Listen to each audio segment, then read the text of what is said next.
Vintage Backyard RC.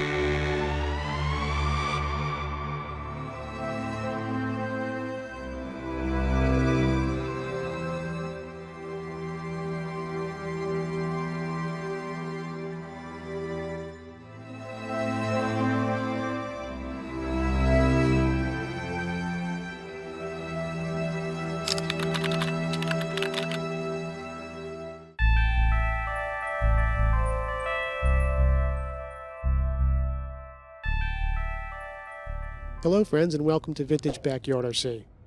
Well, it's a beautiful fall day and I have a beautiful car for you. This is the Kyosho Ultima 1987 Joel Johnson replica. It's a fantastic car. It was a really fun build. In fact, I'll float a card up here. We just did a build video on this car. One of the things I want to mention is that when you see the car running around, it's going to have the body that we screwed up on it. Now, due to the timing of finishing the car up and shooting the car on track, this body wasn't done yet. No big deal, but I wanted to point it out to you guys. Another really cool thing we're doing is this is a 2-for-1 video. Now I'm going to run this car with the factory kit tires, then mount up our pro tires, which I think is really neat because we'll get to see the difference between a tire that we normally run and something a little bit different, something we haven't tried before, so stand by for that. And that's it, guys. We're going to have a look under the hood, see what makes this thing tick, get it out on track twice, hit the slow-mo, and have a chat down below. So you guys stand by and rock on. Based on Joel Magic Johnson's 1987 IFMAR World's winning Kyosho Ultima, this beauty features some previously impossible to get bits and pieces that Joel used on his converted standard Ultima to win the Worlds in 1987. Underneath the removable wing and Kyosho Tomahawk body, we see the centerpiece of this beast, a one-piece carbon graphite chassis. This part replaced the alloy ladder frame style chassis on the standard Ultima. Another huge upgrade were these FRP front and rear extended shock towers, and these cool tower mounted wing supports. Up front, we have that FRP tower and these silky smooth Kyosho oil-filled gold shocks. We have the same oil-filled gold shocks out back and a set of universal drive dog bones. The JJ features these totally rad 1.9 neon front wheels that are wrapped in Kyosho green compound front rib tires, while out back we have the 2.0 wheels and the green compound knobby tires. This is all topped off with Kyosho's Tomahawk body, huge rear wing, and these incredibly awesome 80s sponsor decals that bring me right back to paging through an RC car action in the 80s as a kid. Well, she sure is furious. Let's see if it's fast.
Well, guys, that was fantastic.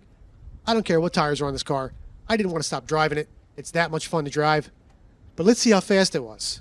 The 1987 Kyosho Ultima Joel Johnson edition did a lap in with the kit tires.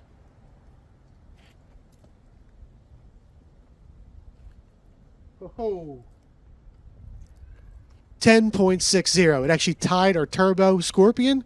That's never happened before. I thought it was going to be a little bit faster. It looked faster when I was driving it. I thought it was faster, but it wasn't. It did a 1060.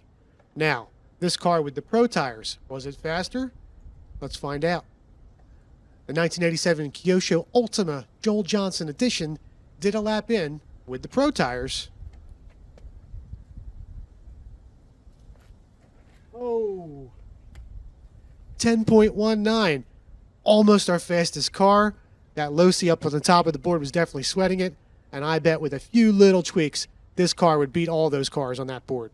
So, why was it so much faster with the Pro tires? Well, we're going to hit the slow motion, and we're going to have a chat about it. Stand by.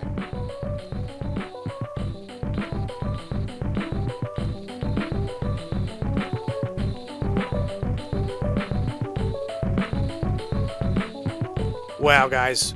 That's a really good overall lap, but why was it so slow with the kit tires? I gotta tell you, on my track, the front to rear balance on the tire is off again. Definitely not as bad as the Ultima, but it's still a little bit off. Have a look on the deck here. You can see entry to mid-corner, this thing's pushing like a dump truck. Some weight out front would definitely help as well. When this thing starts to accelerate, it kind of lifts the front end up, so it needs weight up front. But I wanted to run it box stop. And while I didn't take any slow motion footage of the car with the Pro tires on it, it was night and day when it got up on that carpet on the deck. The thing snapped around, almost had too much steering. Once I got used to it though, it really made for a quick lap time. This car is so fun to just pitch in and let the car rotate around the dirt corners. I really enjoyed that.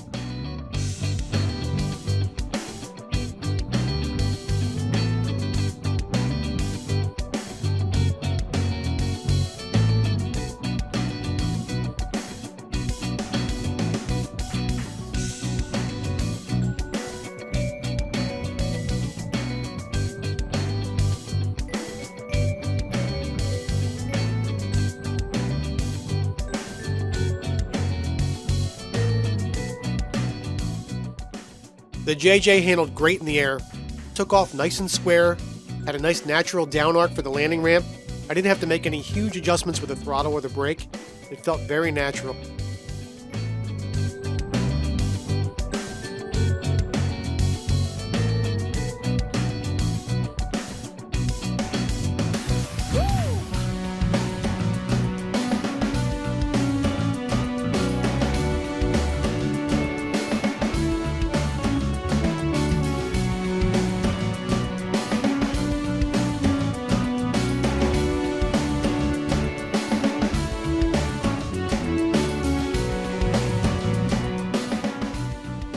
As far as stock setup goes, well, the car is pretty close. Now, those front tires don't work on my track, but they're not horrible. I think the car needs some weight up front, maybe a battery position change, but that's about it. Maybe a little thicker oil in the back, but it's pretty close.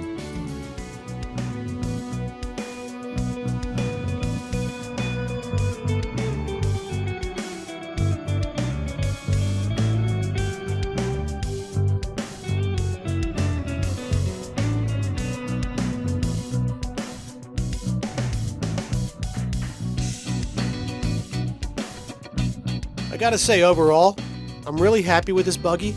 It was a really fun build. I beat on it all day, took my abuse, and you know what? For me, this thing's not going to be a shelf queen. I'll take this thing out for a spin every once in a while.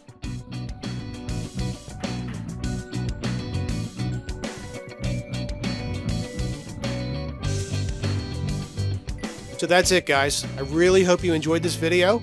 If you did, please hit the sub button, ring that bell, and be sure to see us over on Instagram to see what we're up to during the week. Everybody rock on, and I'll talk to you down below.